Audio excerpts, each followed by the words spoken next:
Shalom Aleichem, Nukutei Sicha, volume 25, the second Sicha of Lecha. And this is about the Rambam, the closing section of Hilchas Milah, the laws of circumcision, where the Rambam speaks about how great the bris is, and he concludes by saying that the bris is so great that 13 covenants were given with that mitzvah, as opposed to all the rest of the mitzvahs, which only had 3 covenants. There are 3 times in the Torah where the Torah says that we're doing the mitzvahs because of a covenant with Hashem. Whereas the bris, just for that one mitzvah, 13 covenants. 13 languages of covenant. And therefore the bris is so extraordinary. What becomes curious is when we compare this Rambam to his source. Let's take a look. So,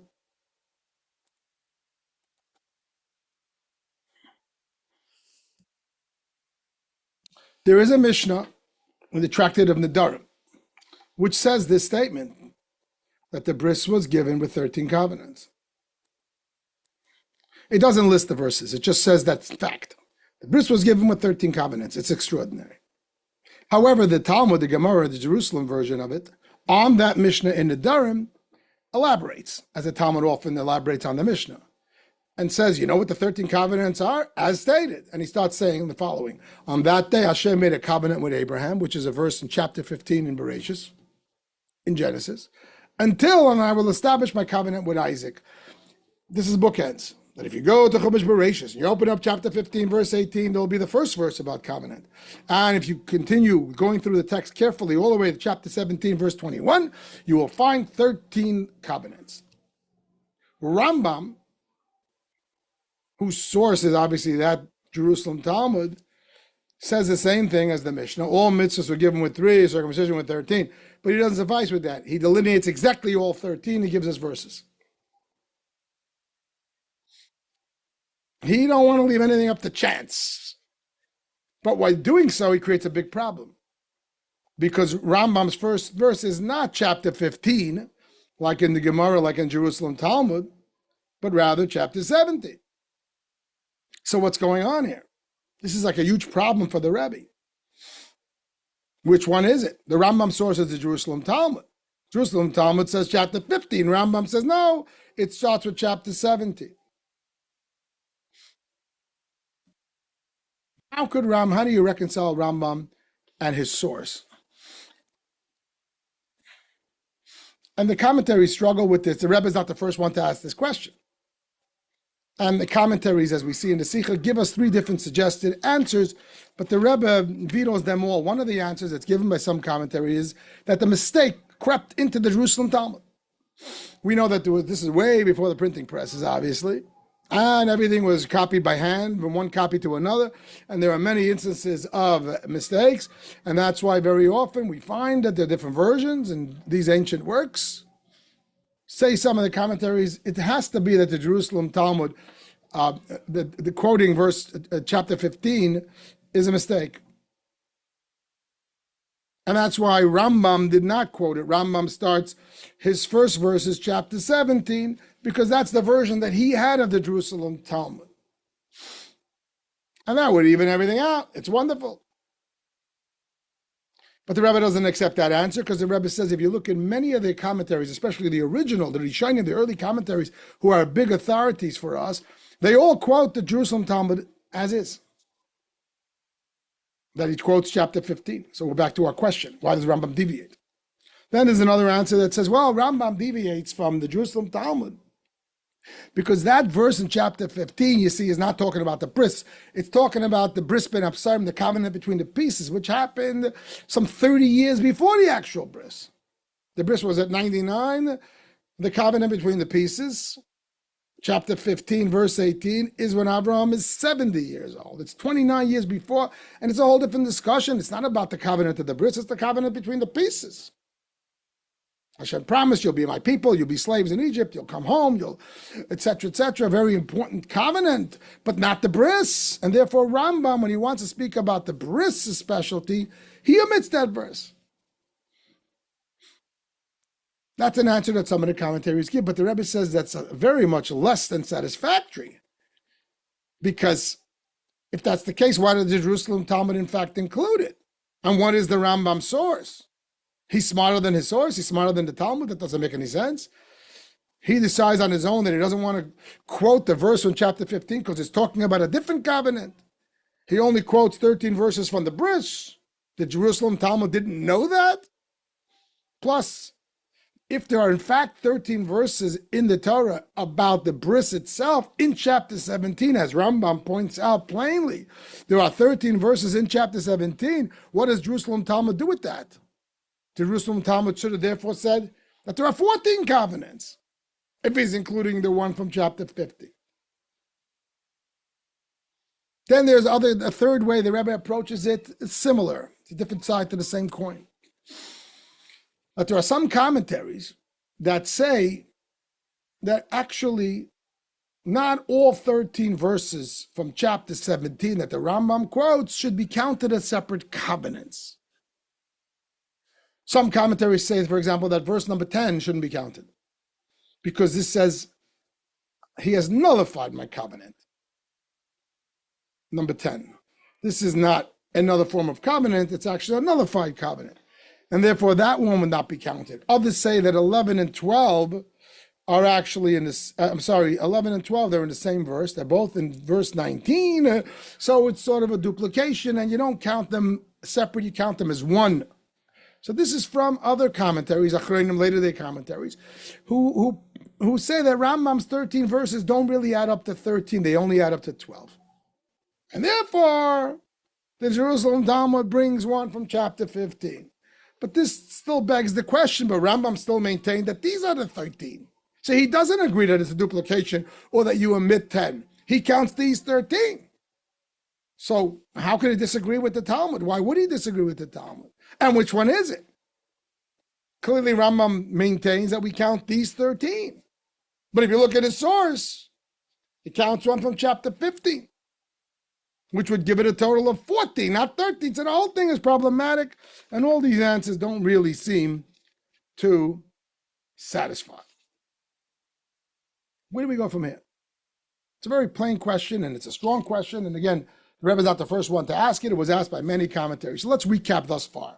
Jerusalem Talmud includes a verse from chapter 15 when we're speaking about the 13 covenants that come with the bris. Rambam lists the 13 verses, all of them in chapter 17 about the bris. Says the Rebbe, I don't understand. How do you reconcile Rambam with his source? Answer one was an error crept into the Talmud. It should read like Rambam. Says the Rebbe, I don't accept that because many of the commentaries clearly have the Jerusalem Talmud version as we have it. So that's out the window. It's certainly not satisfactory. Answer number two, that the verse from chapter 15 is not bris related and therefore Rambam doesn't use it. That's very nice to explain why Rambam doesn't use it, but why does the Gemara in fact use it? And to the Gemara's delineation, now you have a total of 40. Again, these are answers that commentaries are giving because they're struggling with this problem, the seeming conflict between Rambam and his source in classic Torah Shabbal Peh. But these answers are not satisfactory. The Rebbe likes everything to knock. They're answers, they're excuses, they're not really answers. Then you have the third answer, that the Talmud doesn't count one of Rambam's verses, so therefore it wouldn't be 14. So you made sense of the Talmud, but you didn't make sense of the Rambam, why he's deviating from his source. So you're still really in square A. So what the Rebbe is going to do here in order to explain this, the Rebbe takes a step back into the context of this Rambam. This Rambam comes with a whole introduction of two halachas, two laws. And we're going to study those two laws. Those two laws come from the Mishnah in the Durim upon which the Jerusalem Talmud is based. So now we're going to minimize this window. So far in the Sicha, we discussed the Jerusalem Talmud versus the Rambam. And we have a big problem. We almost have like a clash between them. We're going to minimize this window. We're going to step back. We're going to go back to the source of that Jerusalem Talmud, the classic Mishnah upon which it is written, as comparing to the Rambam. And then when we figure out those differences will come back and it will answer these differences, as we're going to see. And the conclusion is going to be, this is what's coming down the pike. Okay? This is what's coming down the pike. First, the Rabbi is going to explain the Mishnah and the Nedarim versus Rambam. They're so similar, yet there's 100 differences. And then with that, we'll explain the Gemara upon that Mishnah versus Rambam. And that clash will become clarified. And the conclusion is going to be, there's this phrase among the sages, Mara marchada v'lo pligi.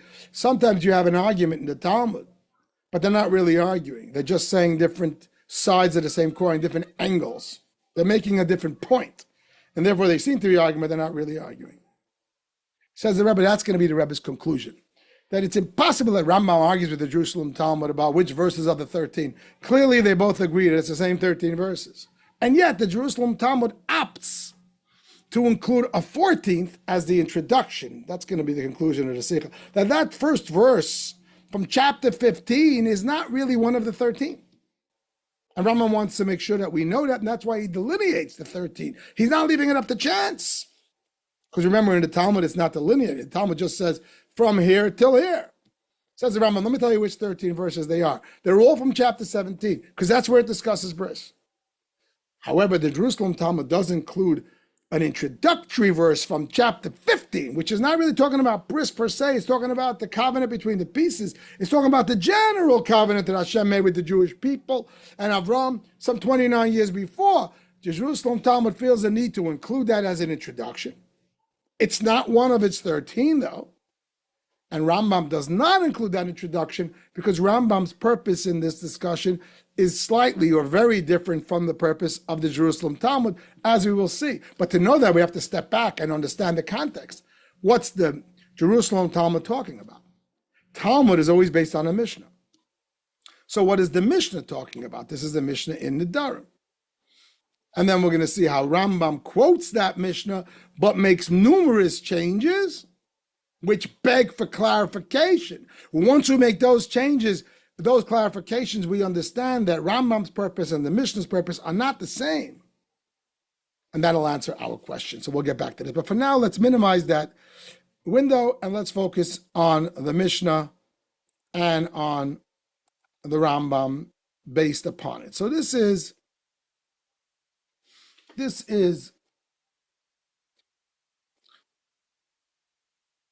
the Mishnah in Nedarim.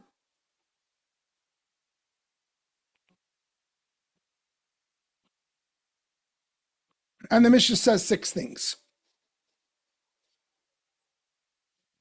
about bris, how wonderful bris is. Foreskin is disgusting, winter nations are depreciated by it. Circumcision is great, it was given with 13 covenants. That's familiar, we know that from the Rambam. Circumcision is great, override Shabbos. Circumcision is great, Moses wasn't granted temporary respite. Right, when he didn't circumcise his child right away, the snake came and the angel came in the form of a snake, tried to eat him up. Circumcision is great, overrides saras, biblical leprosy. Circumcision is great, that Avraham wasn't perfect till circumcised. The Mishnah Nedarim says 6 wonderful things about bris.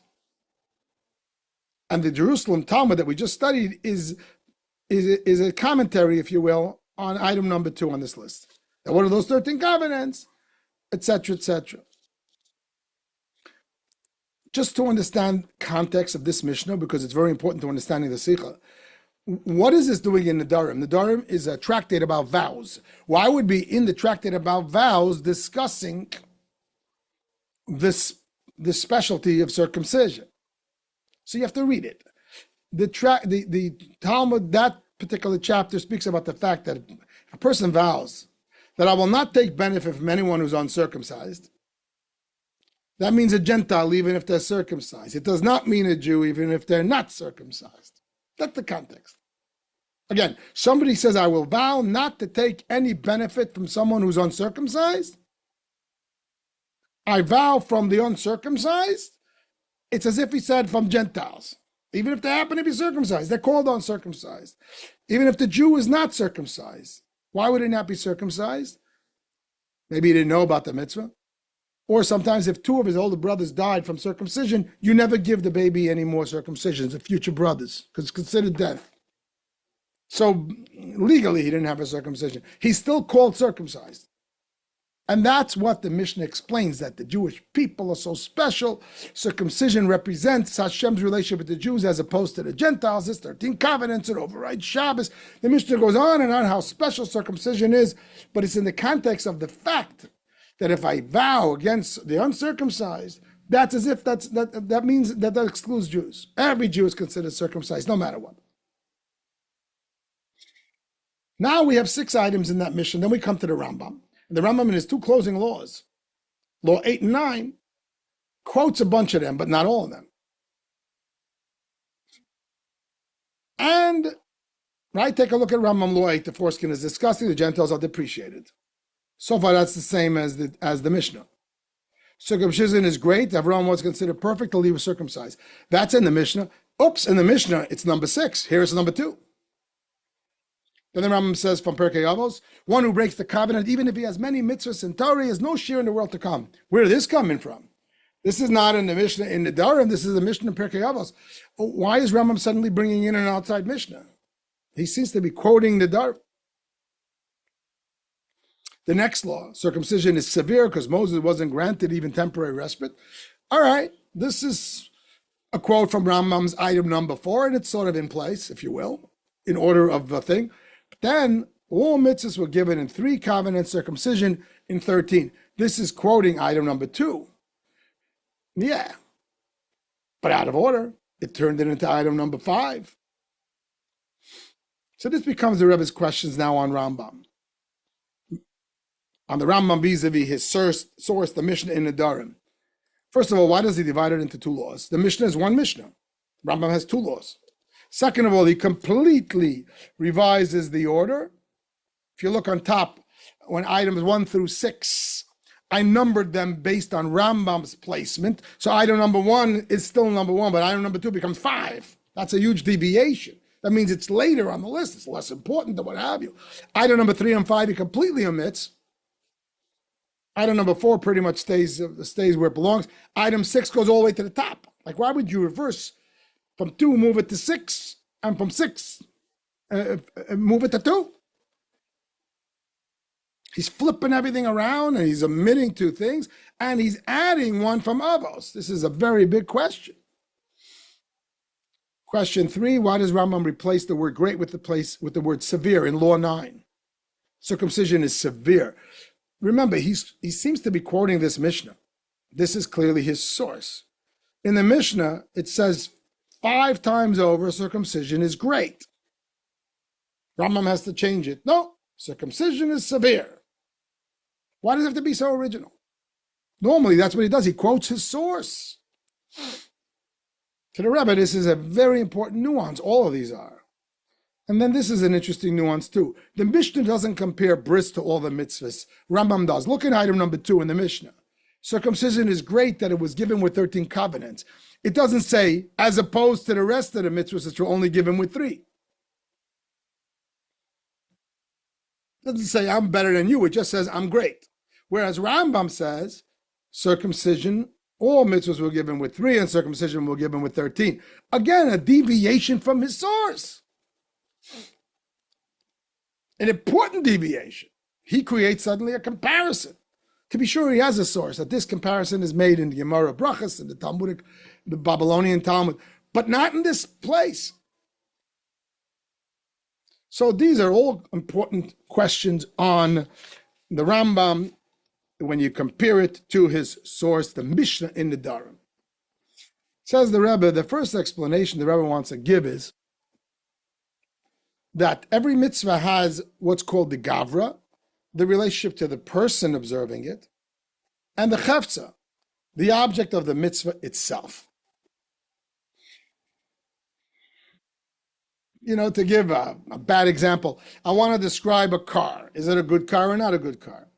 So I could speak about the virtues of the car per se, the resale value, you know what I mean? And it looks nice and et cetera, et cetera. Or I could speak about vis-a-vis the person. It's very comfortable. It's very safe. It's going to be a safe ride. It's going to be a comfortable ride, or what have you. You know, lahavdil. When you talk about a mitzvah, you can speak about the mitzvah sometimes vis-a-vis the person. Person doing this mitzvah will have all these benefits and all of these reasons why it's very important for the person. Then there's another thing. The import of the mitzvah per se, the mitzvah is held in such a esteem of importance.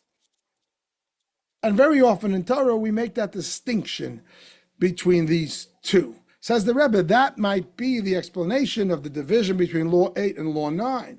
In Law 8, he's speaking about the person performing the mitzvah. And notice what it says. The foreskin is disgusting. The Gentiles are depreciated. It's been personalized. The Goyim, they don't have this. We have it.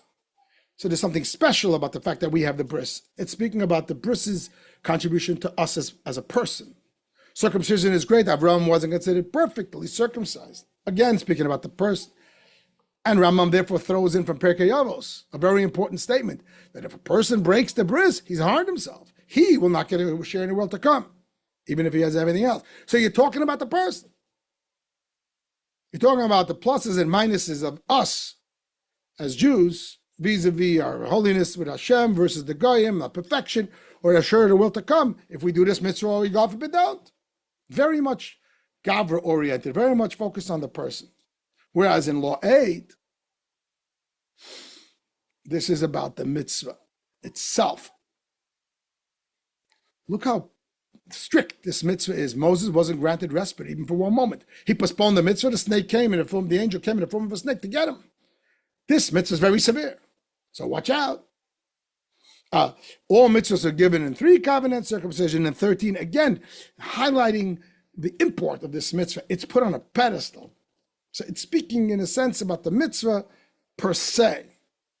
And therefore that would answer some of the questions. Says the Rebbe, it answers the first 2 questions on the list, but it doesn't answer any of the others. It answers why it's divided into 2 laws in Rambam. Rambam's book is very organized. Every nuance, the way he divides laws is very relevant and instructive. Yeah, he divides it into 2 laws because one is going to be Gavra and one is going to be Chefza. One is going to be about the person's relationship to the mitzvah and one is about the mitzvah itself.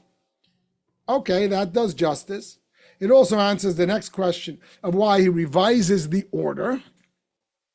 Incidentally, I missed making a point that the fact that Rambam omits item 3 and 5 on the list, the Rebbe right away says is not a problem, because both of those are mentioned earlier in Rambam in the laws of circumcision.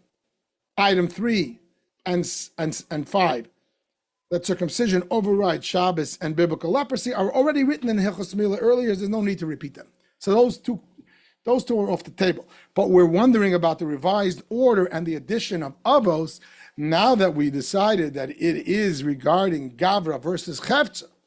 Rambam's 2 laws are whether the mitzvah is about the person or the application of the mitzvah per se, then it makes sense that he reordered the language of the Mishnah in that division, as we said earlier. All the items in Law 8 discuss the mitzvah vis-a-vis the person, including the addition of avos. All the items, the 2 items in Law 9, discuss the preciousness, the severity of the mitzvah per se. So it seems to be very nice, but says the Rebbe, there's a couple of other questions. This nuance of why he replaces great with severe. The Mishnah uses the word great over and over and over and over 5 times. Rambam chooses to use the word severe. And also that the Mishnah doesn't compare bris to the mitzvahs. Rambam does. This is not answered by this question, and the Rebbe says these nuances are important, and therefore the Rebbe is not remaining with his first explanation. He comes with a different explanation. And this explanation says the Rebbe is going to be as follows.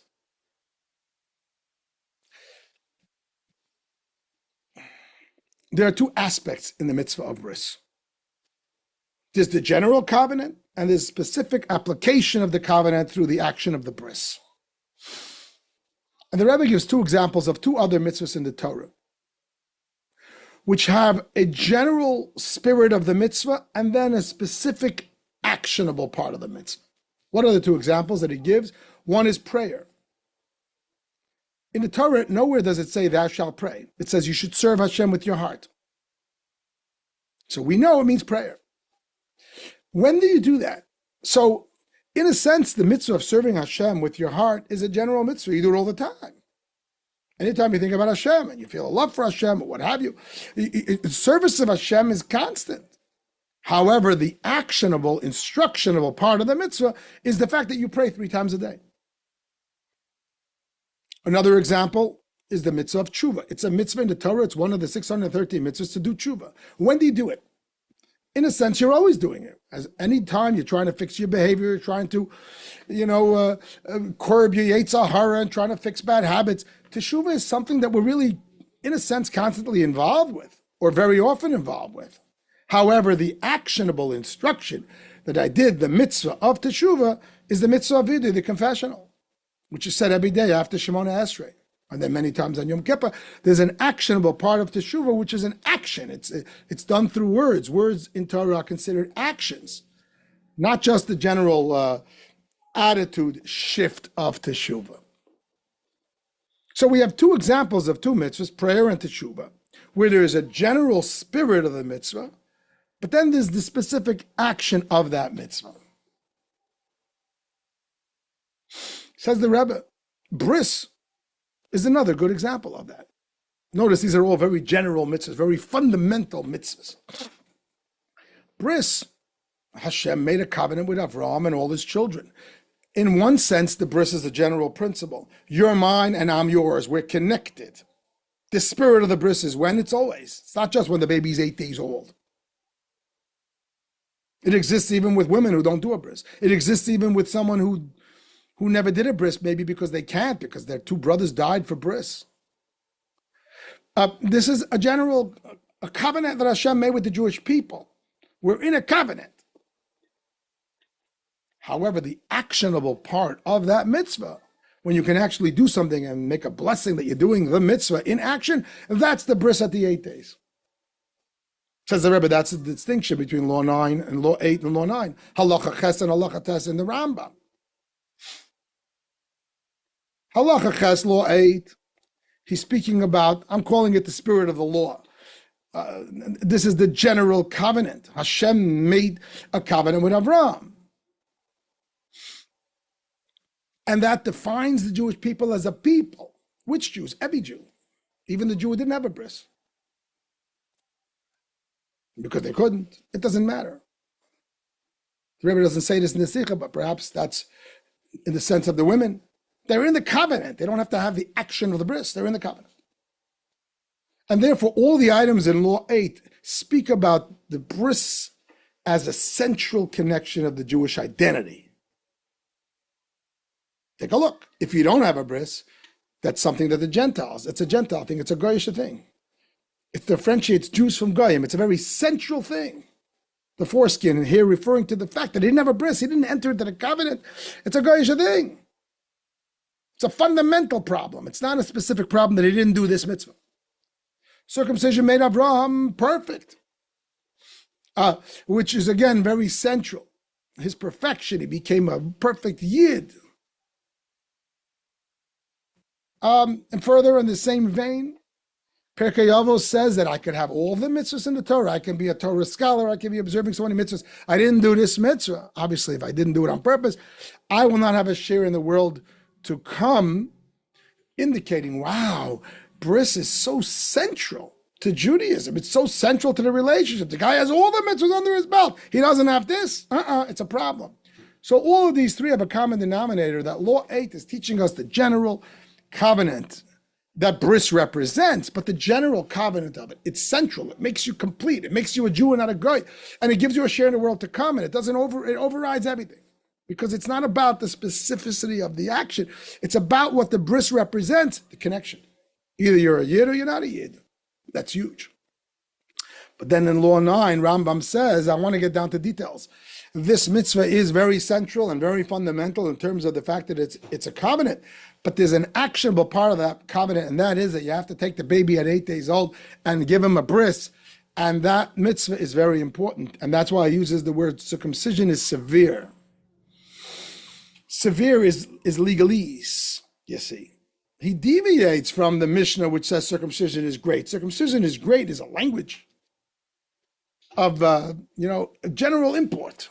It's so great. It's so special. It's so wonderful. It represents the connection of a Yid to Hashem, which is extraordinary. It's great. But when you speak in legalese, don't tell me it's great. Tell me, is it really critical? Rambam changes from the Mishnah and says, Chamura Mila. It's severe because this is legalese. We're talking about the law. We're talking about the actionable part of the bris. Moses, how great he wasn't granted respite for one moment because he didn't do the actual bris of the baby in the 8 days. Of course he was going to do it. A little later, no good. And Rambam, the Rebbe focuses on this word "and," that this language of severity lingers on to the next line as well. All the mitzvahs were given with 3 covenants, circumcision with 13. Again, we're talking about the specific, the to-do part of the bris, not the spirit of the covenant with which it enters you to Hashem, but the to-do part is very severe. Moses wasn't given an extra moment, and the to-do part of this mitzvah is written in the Torah with 13 languages of covenant. What are the rest of the mitzvahs? Only have 3. This is very severe. You better do it. This answers all the questions in a beautiful fashion. Rambam is closing Hilchos Mila, closing all the laws of Mila, of bris. In one law, he's telling us the spiritual aspect of its import, and in the other, the legal aspect of the application of its import. And that answers A, why it's divided in 2 laws for those 2 messages. B, why he revises the order, because he's dividing those things which are about the spirit of bris as a general covenant versus those things that represent its legal import. And he adds avos, as we explained, because avos speaks about something that's very central to the relationship, whether or not you get a share in the world to come. We already explained that he omits 3 and 5 because they've been already covered. And we answer now very beautifully why he replaces the word great with the word severe in Law 9. Whereas Rambam uses the word circumcision is great throughout, including in item number 2 in Rambam, in the Mishnah. The Mishnah uses the word great with the 13 covenants. Rambam uses the word severe. That's why Moses wasn't granted respite, and that's why it has 13 covenants, because of its severity. Because Rambam is speaking about the legalese of it, the actionable part of the mitzvah. And this explains why the Mishnah doesn't compare bris to the mitzvahs, and Rambam does. If you look in the Mishnah in item number 2, it simply says circumcision is great, that it was given with 13 covenants. It doesn't compare it to the fact that all the other mitzvahs were only given with 3. There's no need. This is not a legal statement. This is a statement of spiritual holiness. How great circumcision is. Why do I care what the other mitzvahs were given? Circumcision is fundamental. It was given with 13 covenants. Whereas Rambam is here to impart and impress upon us how important the mitzvah, the legalese, the actionable part of bris is. Hey, and he doesn't leave it up to chance. It's not telling you how great it is. It's telling you how severe it is. When you speak about severity, you compare it to others. And Rambam uses the language, all mitzvahs were given with 3 covenants, circumcision was given with 13. This mitzvah, watch out for it. Because all mitzvahs were given with 3, and this one mitzvah was given with 13. Using the word mitzvah and using the comparison because it's a legal statement, if you will, the import of this mitzvah, and suddenly everything falls into place. So to recap what we just learned. So now that we answered that question,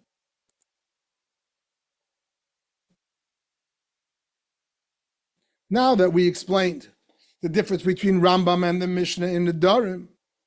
By the way, one more point before we go to answer the original question of the Sicha. So let's just clarify one more thing. So Rambam is telling us in Halacha Ches in Law 8, the general covenant with Hashem, in Law 9, the specific application of that covenant through the action of bris. Whereas the Mishnah in the Darim, this is important, the Mishnah in the Darim is only talking about the first item, the general covenant. Why so? Because that's the context of the Mishnah. How does bris come into the tractate of vows? It's a different topic. The answer is because the discussion in that Mishnah is that if a person vows that he will disassociate from people or not get benefit from people who are uncircumcised, that means all Gentiles, even if they're circumcised, and it does not mean Jews, even if they're not circumcised. Because the Mishnah is speaking about the fact that a Yid is essentially connected to the covenant, even if they didn't actually do the mitzvah, for whatever reason. And the Gentile is ultimately disconnected from the covenant, even if they happen to do the circumcision. So the whole theme of the Mishnah in the Darim is about the centrality, not about the specification. This is not a Mishnah talking about the law of bris. It's not that tractate at all. It's the Mishnah which is bringing home the central connection with the Yid, categorical connection of a Yid to Hashem versus an Anja. And therefore, everything in that statement is about the greatness of the bris, in general terms, in glorified terms, in spiritual terms, the covenant, etc. Whereas Rambam is breaking it down because he's teaching us the laws of bris. He's not just teaching us the laws of how great a Jew is. And therefore, yeah, he makes the greatness point in his first law, but in the final law, he brings it down to the legalese. Now that we understand Rambam's purpose in Law 9 as opposed to the Mishnah in the Darim, which is his source, we're going to go back to answer the Rebbe's original question. The original question was that the law, the Darim says circumcision was given in 13 covenants. And the Talmud, the Jerusalem Talmud, Talmud Yerushalmi, on this Mishnah, lists those verses, but it lists them seemingly differently than Rambam, and the Rambam here says the same thing. And the answer is because Rambam has a different purpose than the Darim. Let's see. The Darim is trying to show you more about the central relationship, whereas Rambam here trying to speak about the legal aspect of this mitzvah. So therefore, the Jerusalem Talmud, let's revisit the Rebbe's question. Question being that Jerusalem Talmud includes a verse from chapter 15, whereas Rambam quotes all 13 verses from chapter 17, and the Rebbe's question was, how do you reconcile that the Rambam deviates from his source in the Talmud? Says the Rebbe, the verse in chapter 15 is not talking about bris, it's talking about a covenant between the pieces. It happens almost 30 years before the bris. It's when Hashem enters into the general covenant with the Jewish people. The actual mitzvah bris, as the actionable part of it, is only in chapter 17. Since Rambam's focus here is the actionable part, he quotes these 13 verses from chapter 17. Why would he quote a verse from chapter 15, which is speaking about the general covenant? This is not his point at all. He did that in his prior halach. However, the Jerusalem Talmud, says the Rebbe, does quote the verse from chapter 15. And the Rebbe says that the Jerusalem Talmud will maintain the same 13 verses of Rambam. Jerusalem Talmud, too, will tell you that what are the 13 verses? The 13 verses from chapter 17. It doesn't delineate them because it doesn't have to. It says start from here, finish here. It means the same 13 verses of Rambam. But it first includes an introductory verse from chapter 15 because the Jerusalem Talmud is really bent on bringing home the message of that Mishnah based on the Mishnah in the Darim about the vows, the general covenant. So it goes back to the beginning of the story. There was a general covenant in chapter 15. That's the introduction.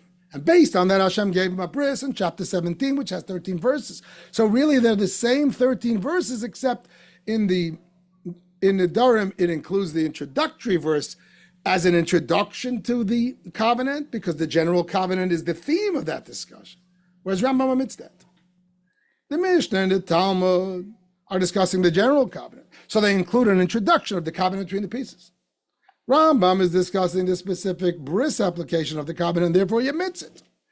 But there's not really an argument. They both agree that the same 13 verses apply, namely the ones that Rambam lists, because they're really the ones that talk about bris in terms of the actual circumcision.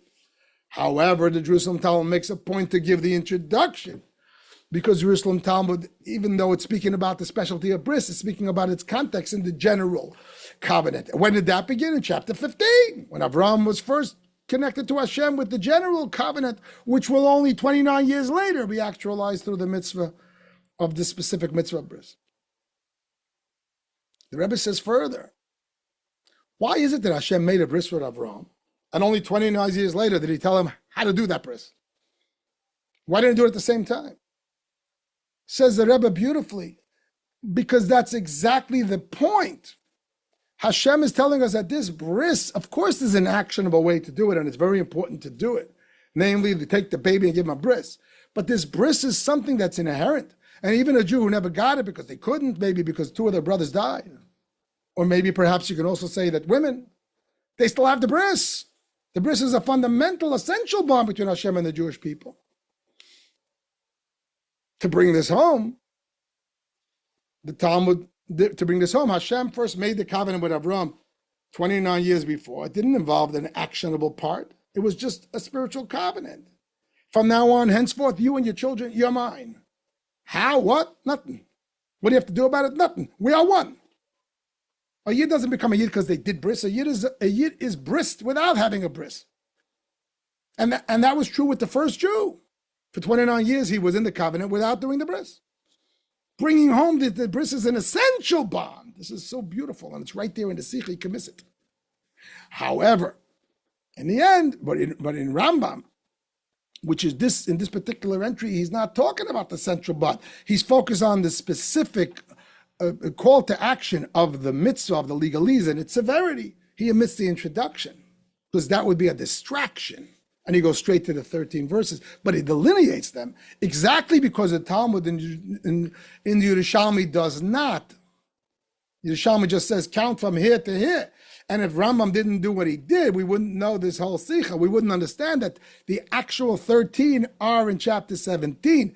The mitzvah itself, the legal, specific, actionable part of the mitzvah already has 13 covenants.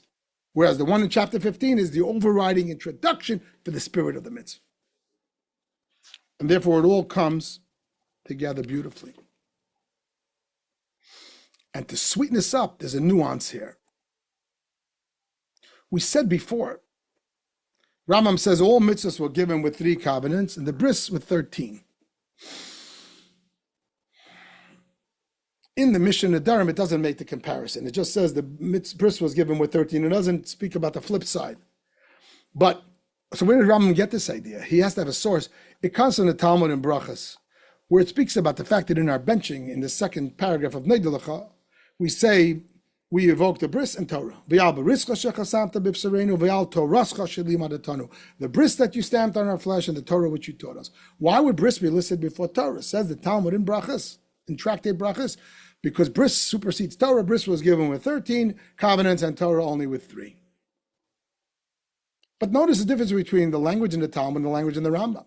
The Talmud says, comparing Torah compared to bris, whereas Rambam says mitzvahs compared to bris. Now we seem to think Torah, mitzvahs, they're interchangeable.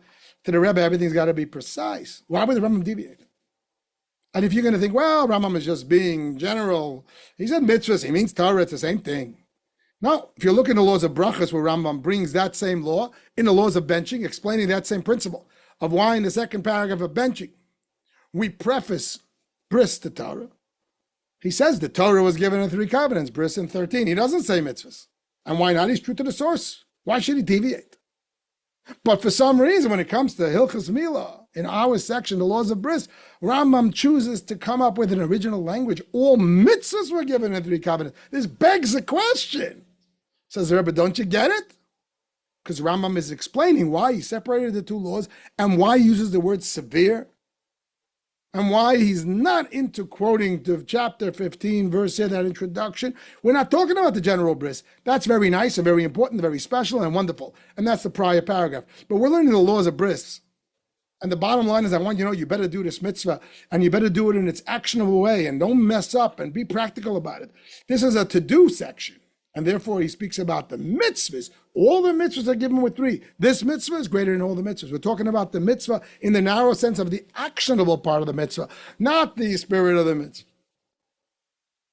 Not the mitzvah as part of the Torah, but the mitzvah as a mitzvah specifically. If you think about this last nuance is fantastic. It gives an additional strong foundation to the entire Sicha and the approach that the Rebbe takes. The Rebbe doesn't give a hira and the Sicha doesn't give a lesson, but to me the lesson is very plain. The Rambam is teaching us that people often ask the question, especially as a shliach, you get it from people who are not observing Yiddishkeit yet properly, but they're very interested. And they come to the Chabad house and they find out that Hashem loves them no matter what. And a Yid is a Yid. You don't become a Yid because you keep Shabbos. You're a Yid no matter what. So the person says, so why should I bother keeping Shabbos? Does Hashem love me less if I don't keep Shabbos? Of course, the answer is no. Hashem loves you because you're a Yid. You shouldn't keep Shabbos so Hashem should love you. But because Hashem loves you and you're one with Hashem, that's why you should keep Shabbos. You talk about parenting. Some parents love their kids because their kids are doing really well. My kid, I love him. He's doing so well in school or professionally or what have you. That's not a healthy parent. A healthy parent is unconditional. You love the kid whether or not they're doing well. You love them because they're yours. But because you love them, do you not want them to do well? I love you so much, Bubala. Get me Fs. I'm very happy. I just love you for no reason. That's not what happens. If you really love the kid, you desperately want them to be the best that they can be. Because of them, for their sake. So similarly here, Hashem loves us unconditionally. But because of that unconditional love, he wants us to be the best that we can be. And therefore, he wants us to do the mitzvahs. And I think that's Rambam's message here. I sometimes say this to my community. I talk about whether the great masters of history, the Mozarts, the Bachs, the Rembrandts, were they born with this talent or they become? Could you go to Juilliard and decide I'm going to be the next Mozart? Probably not. These are inborn talents that are larger than life. However, if no one would ever give him a violin, he'd never develop that talent. How sad would it be? The same thing, being a Yid, it's like a Mozart, lahavdil. You have an inborn connection to Hashem. You have an neshama. It's you. But how sad is it you don't pick up a violin? In our context, a pair of tefillin, a Shabbos Lech, a Kiddush, Kap, a Siddur, a mezuzah. You're Mozart and you don't even bother picking up a violin. It's such a loss. Yeah, the love is inherent and the relationship is inherent. That's why I shouldn't do the mitzvahs. That's why I should do the mitzvahs with great precision. And I'm translating that's what Rambam might mean in these two halachas according to the Rebbe's approach. The first halacha, Rambam says that Milah is so great. This differentiates a Yid from everybody else. This is the essential bond. Hashem gave it to Avraham. But then Rambam concludes in his laws of Milas, and therefore I want you to be very careful with the application of it. Milah as a model for all of Judaism. The connection to Hashem is essential. That's law 8. Makes you different than the Goyim, it makes you whole, it makes you wonderful. But therefore, be severe about it. Be strict about the mitzvahs. Don't just rely on that essential bond. Do them to their precision, to the best of your ability, because it really, really matters. Because of the essential bond, the details really matter because they bring them home and we actualize them in real life.